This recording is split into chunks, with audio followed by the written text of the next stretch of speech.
আসসালামু আলাইকুম ভিউয়ার্স, আমিও বানিয়ে নিলাম সেই ভাইরাল ডিমের রেসিপি।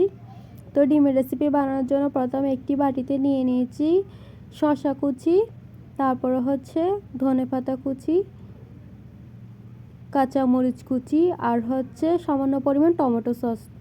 টমেটো সস আমার কাছে কম ছিল, তাই হচ্ছে সামান্য পরিমাণে দিয়েছি।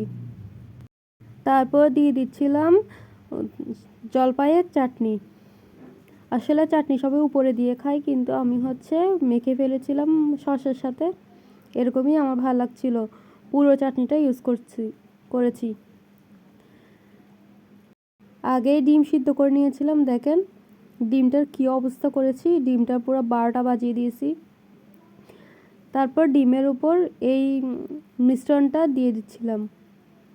এটা কিন্তু দেখতে এবং খেতে দারুণ হয়েছে।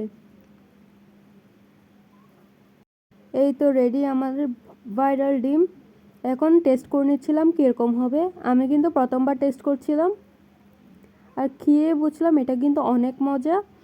আমি আরেকটা জিনিস মিস করে ফেলেছিলাম, যে এখানে কাসুন্দি দেওয়ার ছিল, কিন্তু বাসায় তো কাসুন্দি ছিল না, তাই হচ্ছে কাসুন্দি দিই নেই। আপনাদের যদি কাসুন্দি থাকে তাহলে অবশ্যই অবশ্যই অবশ্যই কাসুন্দি মিক্স করবেন, এতে খেতে আরও অনেক বেশি ভালো লাগবে। এটা কিন্তু খেতে সত্যিই অনেক ভালো। আল্লাহ হাফেজ।